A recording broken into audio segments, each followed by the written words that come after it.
Hello everyone, welcome to defence Guru Jammu. I hope you are doing well. तो आज हम नया लेक्चर डिस्कस करेंगे जैनिज़्म।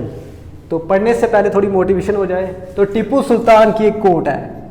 टीपू सुल्तान, उनको हम मॉडर्न हिस्ट्री में पढ़ेंगे। उनकी एक कोट है, better to live a day as a lion than lifetime as a sheep. क्या कोट है? Better to live a day as a lion than lifetime as a sheep. ठीक है जी। Life time भेड़ की तरह जीने से अच्छा है एक दिन जियो, लेकिन शेर की तरह जियो। तो अब आप चूज कर लो, आपकी डिस्क्रिप्शन है कि आप लाइन बन के जीना चाहते हो या शीप बन के। ठीक है, तो अब हम स्टार्ट करते हैं अपना लेक्चर जैनिज्म। तो जैसे हमने बुद्धिज्म को डिस्कस किया था प्रीवियस क्लास में, तो वैसे ही जैनिज्म है क्या? एक रिलीजन है। जैसे इस्लाम है, हिंदुइज्म है, बुद्धिज्म है, तो वैसे ही जैनिज्म है। ठीक है जी। तो जो बंदे जैनिज्म को फॉलो करते हैं उनको बोलते हैं जिन्ना। ठीक है, जिन्ना कहाँ से निकला? अब ये एक संस्कृत वर्ड है, जैना निकला है संस्कृत वर्ड जिन्ना। इसका मतलब होता है जो बंदा अपनी सेंसेस को कॉन्कर कर दे, जहाँ जिस बंदे की विक्ट्री हो जाए अपनी सेंसेस पे। ह्यूमन बींग्स के अंदर होती है ना सेंस, जैसे हमारे सेंस ऑर्गन भी होते हैं। तो जो बंदा अपनी सेंसेस, या हिंदी में बोले हम, जो बंदा अपनी इंद्रियों पे काबू कर ले, उसको बोलते हैं जैना। ठीक है जी। अब हम नेक्स्ट करते हैं डिस्कस इसके बारे में, जैनिज्म के बारे में। किस बंदे ने स्टार्ट किया, कौन इसका फाउंडर है? जैसे हमने बुद्धिज्म में पढ़ा था, बुद्धिज्म में कि महात्मा बुद्ध ने ही स्टार्ट किया था बुद्धिज्म। ओरिजिन क्या है इसका? वही सेम बुद्धिज्म वाला श्रमणा मूवमेंट। श्रमणा मूवमेंट क्या थी? राजपूतों द्वारा चलाई गई, क्षत्रियास द्वारा चलाई गई एंटी वैदिक मूवमेंट। एंटी वैदिक मूवमेंट। ये बंदे वेदास के अगेंस्ट नहीं थे। ये बंदे किसके? जो हमारी सोसाइटी में जाति सिस्टम था, जो रिचुअल्स थे, सुपरस्टिशियस सोसाइटी हो गई थी हमारी वैदिक पीरियड में, तो उसके अगेंस्ट थी। और वैदिक एज में क्या था कि मैक्सिमम रोल किसका था? ब्राह्मण्स का। और वो मैक्सिमम लिटरेचर भी संस्कृत में था, तो वो किसी को समझ ही नहीं आता था कि क्या चक्कर है। तो इसके अगेंस्ट में मूवमेंट है श्रमणा मूवमेंट। तो यहाँ से ही निकला है जैनिज्म। अब जैनिज्म को डिटेल में स्टडी करते हैं। जैनिज्म, तो जैनिज्म का फाउंडर, सबसे पहले फाउंडर, तो जैनिज्म के फाउंडर वर्धमान महावीर नहीं है। ऐसा बोला जाता है कि देयर आर 24 तीर्थंकरास। 24 तीर्थंकर थे जैनिज्म में। ठीक है जी। तीर्थंकर वही होते हैं जैसे गुरु हो गए, जो बर्थ और डेथ की रिसाइकल से फ्री हो चुके होते हैं। जैसे सिखिज्म में है 10 गुरुज, तो वैसे ही जैनिज्म में है 24 गुरुज। ओके, ठीक है जी। अब स्टार्ट किसने करवाया था? तो जो पहले गुरु थे, जो फर्स्ट गुरु थे जैनिज्म के, वो थे ऋषभनाथ। या फिर इनको बोलते हैं आदिनाथ। ठीक है जी। ऐसा बोला जाता है कि ये लॉर्ड विष्णु के 10th इनकारनेशन थे, जहाँ मतलब लॉर्ड विष्णु के इनकारनेशन थे, कोई अवतार थे एक। ठीक है, तो ये थे फाउंडर ऑफ जैनिज्म। ठीक है। इनका सिंबल क्या था? इनको किससे रिप्रेजेंट किया जाता था? बुल के साथ। ठीक है। हमें सारे 24 तीर्थंकर नहीं पढ़ने हैं, हमें जो मोस्ट इंपॉर्टेंट है वही मैं आपको करवाऊंगा। जैसे सेकंड नंबर पे थे अजीतनाथ, गुरु अजीतनाथ। ठीक है, इतने इंपॉर्टेंट नहीं है। उसके बाद 18th नंबर पे थे मल्लीनाथ। हमें दो जो हैं, एक 23rd नंबर पे आते हैं जो, और एक 24th नंबर पे आते हैं। मोस्ट इंपॉर्टेंट हैं वो किसी भी एग्जाम के लिए, तो हमें मेन फोकस उन्हीं पे करना है। और जो फाउंडर हैं जैनिज्म के वो है ऋषभनाथ, या फिर ऋषभ देवा, या फिर आदिनाथ। आपने बाहुबली मूवी देखी होगी, तो जो ओरिजिनल असली में एक बाहुबली था वो इनका बेटा था। ठीक है, बाहुबली। ठीक है, ऋषभनाथ का बेटा था, उसका नाम था बाहुबली। वो बंदा कर्नाटका में एक जगह है श्रवणबेलागोला, वहाँ आज भी उसका एक स्टैचू है। बहुत बड़ा स्टैचू है और हर 12 साल बाद उसका मिल्क के साथ अभिषेक होता है। आप सर्च करना गूगल पे, उस स्टैचू का नाम है गोमतेश्वरा स्टैचू, ठीक है, सर्च करना उसके बारे में। ऐसा बोला जाता है कि ऐसे तो बुद्धा को भी निर्वाणा अटेन करने में 5-6 साल लगे थे। वो बंदा था जो बाहुबली, वो सिर्फ 1 साल ऐसे रहा था इस पोजीशन में। 1 साल के अंदर अंदर बंदे को सुप्रीम नॉलेज मिल गया था, ठीक है जी। अब करेंगे हम 23rd नंबर पे। 23rd पे आते हैं प्रसवनाथ। ये है 23rd नंबर के तीर्थंकर जैनिज्म के, ठीक है जी। तो जैनिज्म के 5 बेसिक प्रिंसिपल्स हैं। जिस बंदे को जैनिज्म फॉलो करना है तो उसको ये 5 बेसिक प्रिंसिपल्स या रूल्स फॉलो करने पड़ेंगे। सबसे पहला है ऑलवेज स्पीक ट्रूथ, ठीक है जी। दूसरा है डू नॉट कमिट वायलेंस, ठीक है। डू नॉट लाई, ठीक है। Do not acquire property. और 5th वाला है सेलिबेसी। सेलिबेसी का मतलब होता है ब्रह्मचर्य। तो क्या है 5 बेसिक प्रिंसिपल जैनिज्म के? Always speak truth, do not commit violence या फिर क्राइम, डू नॉट लाई, झूठ नहीं बोलना है, डू नॉट एक्वायर प्रॉपर्टी या फिर इसको बोलते हैं नॉन अटैचमेंट, सेलिबेसी। जो पहले 4 प्रिंसिपल थे जैनिज्म के, फर्स्ट 4 ये दिए थे प्रसवनाथ ने, ठीक है जी। जो 5th वाला है सेलिबेसी, इसका मतलब होता है ब्रह्मचर्य, ये दिया था जो 24th नंबर पे आते हैं तीर्थंकर, जिनको हमने स्टडी करना है। उनका नाम है वर्धमान महावीर, ठीक है जी। तो सेलिबेसी ब्रह्मचर्य, जैनिज्म में सेलिबेसी का अलग कॉन्सेप्ट है, ब्रह्मचर्य का हिंदुइज्म में अलग है। हिंदुइज्म में जो ब्रह्मचारी होते हैं वो शादी नहीं करते हैं, ठीक है। लेकिन जैनिज्म में ऐसा कोई रूल नहीं है, आप ब्रह्मचार्य स्टार्टिंग में ले सकते हो, उसके बाद शादी कर सकते हो। अगर जैसे हिंदुइज्म का कंसेप्ट है कि जो बंदा ब्रह्मचारी हो गया वो शादी नहीं करेगा, तो ऐसे खत्म हो जाएगा सब कुछ, पॉपुलेशन आगे बढ़ेगी नहीं, ठीक है जी। तो ये हो गए 5 basic principle, 5 basic principles. Always speak truth, do not commit violence, do not lie, do not acquire property और लास्ट सेलिबेसी, ठीक है। अब हम जो आज का मेन है उसको स्टडी करते हैं, वर्धमान महावीर। ये आगे 24 तीर्थंकर, तो वर्धमान महावीर आते हैं 24th नंबर पे, ठीक है जी। वर्धमान महावीर, इनको रिप्रेजेंट किया जाता है, सिंबल क्या है इनका? लॉयन, शेर, ठीक है जी, शेर के साथ वर्धमान महावीर, ठीक है जी। अब इनकी बर्थ कब हुई? 540 BC में।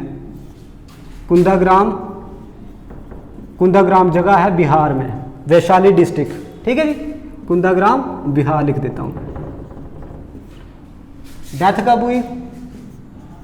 डेथ हुई 467 BC, ठीक है। पावापुरी जगह है बिहार में, ठीक है जी। सेम स्टोरी जैसे बुद्धिज्म की है, महात्मा बुद्ध ने जैसे घर छोड़ा था, इन्होंने भी, ठीक है जी। तो इनके फादर का नाम था सिद्धार्था, मदर का नाम था त्रिशिला, ठीक है जी। इन्होंने भी शादी की थी यशोदा के साथ, इनकी एक बेटी थी प्रियदर्शिका, ठीक है। एट द एज ऑफ 30 इन्होंने भी संन्यास ले लिया, घर छोड़ दिया, ठीक है। लेकिन इनको निर्वाणा अटेन करने में लगे 12 साल।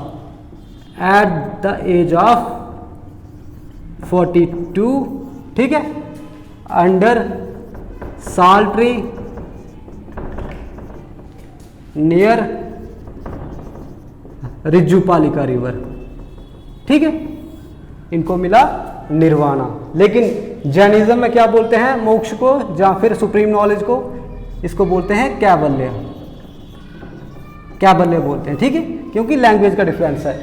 बुद्धिज्म में कौन सी लैंग्वेज यूज होती थी, पाली लैंग्वेज, लेकिन जैनिज्म में कौन सी लैंग्वेज यूज होती थी, प्राकृत लैंग्वेज, ठीक है। मैक्सिमम जितना भी इनका लिटरेचर है वो है प्राकृत लैंग्वेज में, जैन बुद्धिज्म का किसमें था, पाली लैंग्वेज में, ठीक है। ये कुछ भी नहीं, ये वो लैंग्वेज है जो आम बंदे को समझ आ जाती थी, ठीक है। उस समय संस्कृत किसी को समझ नहीं आती थी, जो लीड सेक्शन होती थी सोसाइटी की, ब्राह्मण्स, उनको ही संस्कृत समझ आती थी, ठीक है जी। तो महात्मा बुद्ध नहीं, वर्धमान महावीर की बर्थ हुई 540 BC में, कुंदग्राम जगह है बिहार में, डेथ हुई 467 BC में, पावापुरी जगह है बिहार में, ठीक है। एट द एज ऑफ 30 इन्होंने संन्यास ले लिया। At the age of 42 under sal tree near Rijupalika river, ठीक है, इनको मिला कैवल्य, जिसको बोलते हैं सुप्रीम नॉलेज, ठीक है जी। महावीर के बारे में पता चल गया। अब नेक्स्ट करते हैं, ठीक है। सेक्ट कितने हैं जैनिज्म के, जैसे हमने बुद्धिज्म के सेक्ट पढ़े थे 3, तो जैनिज्म के भी 2 सेक्ट हैं, ठीक है।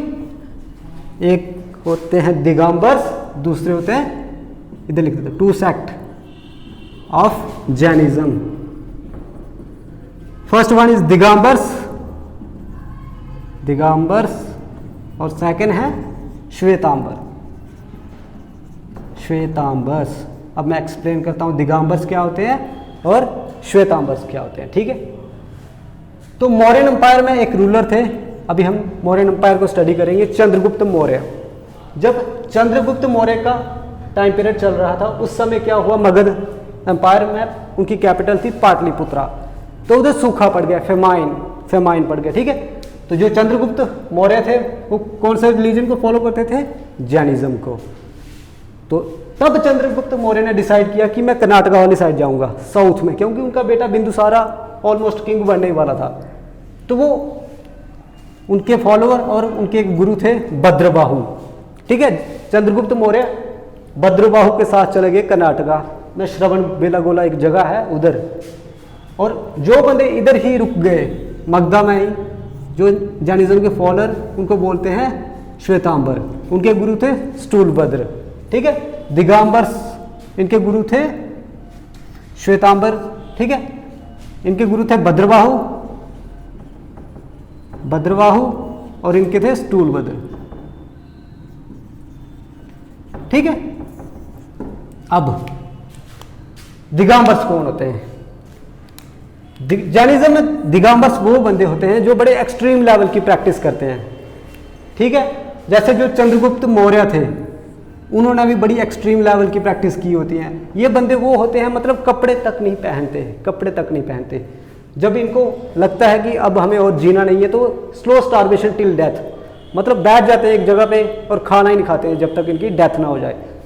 इस प्रोसेस को बोलते हैं सलेखना या फिर संथारा, ठीक है। तो ऐसे क्वेश्चन आते हैं, किसी भी एग्जाम में पूछा जाता है कि जो मौर्यन एम्पायर था उसमें कौन से किंग ने सलेखना या संथारा परफॉर्म की थी, तो वो चंद्रगुप्त मौर्य थे, ठीक है।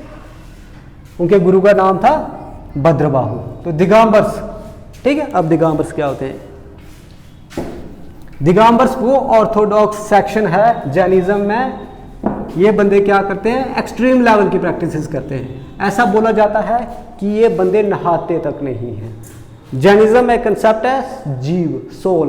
क्या बोलते हैं कि सोल सिर्फ लिविंग बींग्स में ही नहीं बल्कि नॉन लिविंग्स में भी होती है। तो बोलते हैं कि जब हम नहाएंगे तो हमारे ऊपर जितने भी कीटाणु होते हैं वो मर जाएंगे, ये पाप होता है। मतलब इतनी एक्सट्रीम लेवल की प्रैक्टिस, और खुद के पैरों में कांटे चुभाने, पेन खुद को देनी जितनी दे सकते हैं, ठीक है। और कपड़े नहीं पहनने, इसलिए इनको बोलते हैं वाइट स्काई क्लैड्स, ठीक है। जो दिगंबर्स होते हैं इनका दूसरा नाम क्या है, स्काई क्लैड्स। जो श्वेतांबर होते हैं ये लिबरल होते हैं थोड़े, ठीक है जी। तो ये मीडियम पाथ फॉलो करते हैं, जैसे बुद्धिज्म है ना, महात्मा बुद्ध ने बोला कि मीडियम पाथ फॉलो करो। अगर आप 18 घंटे पढ़ोगे तब भी फेल हो जाओगे, अगर 2 घंटे पढ़ोगे तब भी फेल हो जाओगे।